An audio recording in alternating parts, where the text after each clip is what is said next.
Hey guys, and welcome to another Q&A Monday video. In these videos, I try to answer as many of your questions as I can in as much detail as possible. So if I don't get to your question in this video, don't panic. I may get to it in a later video. If not, just drop it down in the comments and I'll try to answer it as soon as I can. So without further ado, let's jump into the first question. Rhonda Hamilton asks, do you ever feel like a loved one who has died is contacting you or around you? And if so, how did you know? No, I don't really feel that any of the spirits that have been around me have been related to me or like close to me in some way. They all seem pretty disconnected. I've not felt an emotional connection with them. I've obviously asked the question because I don't know for sure. I'm not sure if I'm supposed to feel something familiar, but I think I probably would if that was the case. That said, I do have kind of strict rules on that sort of thing, because I do feel that as much as I would love to contact certain members of my family or close friends, I feel that if I was to do that myself through my own sessions and investigations, then that's opening a door to something where you are opening yourself up more than you normally would. At least if you're disconnected and you're talking to a spirit you never knew, you can be pretty objective about it. But if it's a loved one, you open yourself up much more, and I think on an emotional level, you are more vulnerable. And if there was ever a negative entity around that sought to take advantage, it would be at a point where you're trying to communicate with someone you really cared about or loved. So for me, I'm going to avoid that side of things. The only time that would ever happen for me is if I went to see a professional medium who could do the communicating for me. That way I'm not really needing to open myself up in the same way, if you know what I mean. Christina asks, what does your family think about everything? Is there any friends or family members that don't believe you? No, I think for the most part, my closest friends and family believe me, and they're aware of the situation. A lot of them, at least the closest ones, have been to the house and they have experienced unusual things themselves. So I don't really need to go out my way to convince those. The videos, even them aside, they're aware that there's something going on, and they would worry back in the day when things were so out of control, but at the moment it's not so bad because I'm kind of part and parcel with that activity. When I'm doing the investigations, that's the reason I'm capturing stuff, not because it's out of control and it's just doing things at me. It's a completely different situation. There are more distant family members that I don't really see too often that don't believe me. They know that I have an interest in film, and so for them it's just a film project, and that's what they believe. There's nothing I can say or do to convince them unless I brought them in and allowed them to experience these things themselves. But, you know, I mean, I don't really see them too often, so it doesn't really affect me that much. Jarida Buyen asks, are you afraid that by inviting in a paranormal investigation team, you might scare away the spirits for them not to return? No, for me, that's not really the biggest problem with inviting in a paranormal investigation team. I think for the most part, the biggest problem for me is the lack of control I would have over the situation. Like right now, I can contain the information that goes out. I'm in control of the videos that I'm putting out, and for that reason, I can contain like where I live, for example. I know that nobody knows that, and I want to keep it that way because I don't want a big spectacle around my house. It's still my home. I know I've said it before, but I want to keep it that way. I think that if I invited in an external paranormal investigation team, that things would kind of spiral out of control. I wouldn't be able to contain that information very long because these people are very well known. It would just spread even without their input. I just think it would just happen, and as best I can, I'm going to try and avoid that.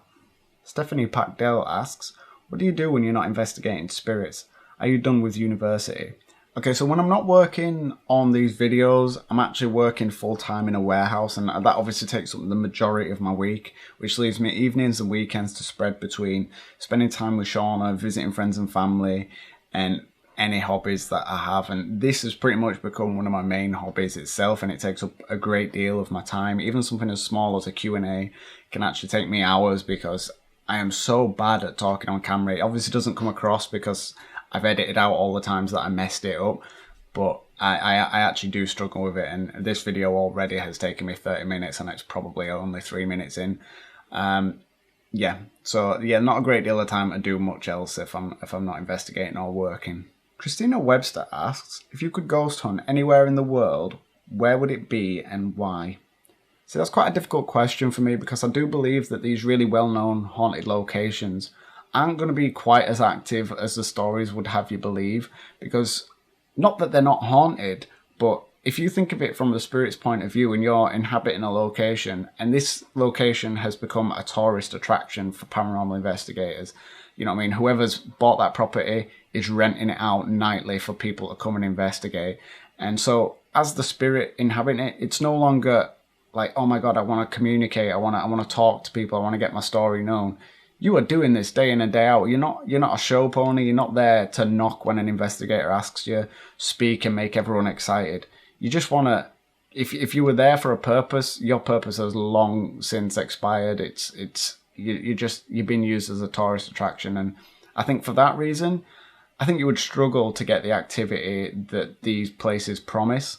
And so for me, if I had to choose somewhere, I would want it to be somewhere completely unknown with its own little history and stories that I could go in and get to know and bring that forward and show people that there are still places out there that are just getting eclipsed by these really well-known places.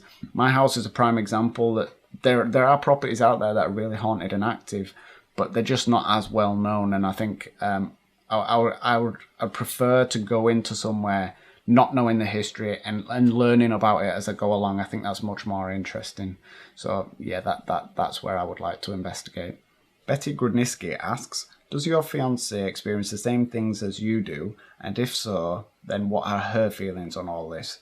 Did she have paranormal experiences before she met you?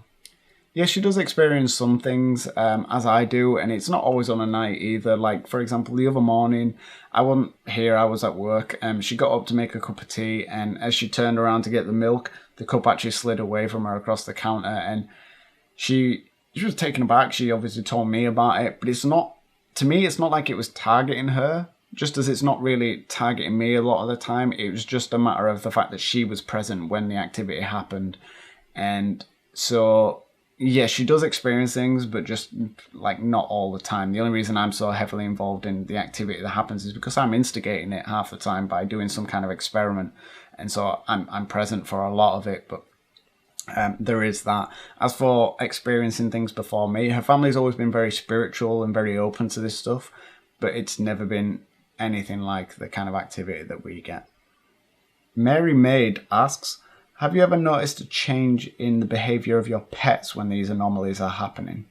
I used to notice it a lot with the hamster. When the house had been particularly active, you could hear the difference in the way she was acting. Like she would use her exercise wheel on a regular basis, but if the house had been active, you could hear her really going for it. Like the difference in the speed she would use it and jumping around the cage and stuff. We would often actually bring her up into the bedroom just to give her a break. And I don't feel that she was like in any danger or anything like that. I just feel that she wasn't comfortable with the change in atmosphere, and it just agitated her. So we would bring her up and let her chill in the bedroom for a while. Faye asks, are these spirits aware that they are on YouTube, as it were? Do they know that you are showing them to people? Have they ever given any indication as to how they feel about that? I do believe I've made it quite clear with them from the get-go that I'm sharing these videos online, especially during like communication sessions. I've often said that, you know what I mean, if you have any messages that you want to pass on or you want people to know, then I will be sharing this video with them. So if you have anything you want to say, they will be able to hear it. I've never really hidden it in any way, and I think the fact that I'm constantly filming, and if they are around a lot of the time, they will see what I'm doing, and you know what I mean, they've got to be aware of it.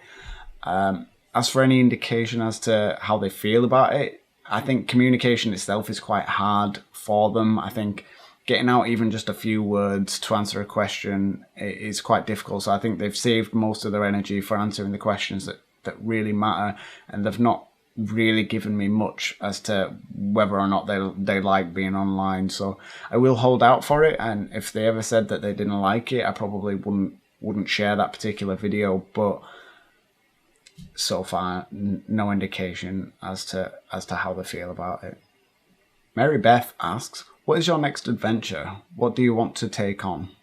Okay, so the next thing I want to do is I want to get together a couple of like-minded people and do an external investigation.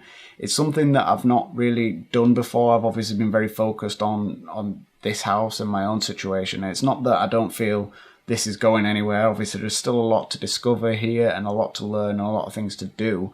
But I want to take what I've learned here and try it elsewhere. I think there is a lot still out there that needs discovering, and I think taking these techniques and trying them somewhere else, it will teach me a lot as well about ghost hunting in general. So I would definitely like to do that. And so that's it for this Q&A, guys. I hope you enjoyed it. I hope I answered your questions sufficiently and in enough detail. If I didn't get to your questions, like I say, don't worry, I might get to it in a later video. If not, drop it in the comments and I'll get to it as soon as I can. So thank you all so much for watching, and as always, I will see you guys next time.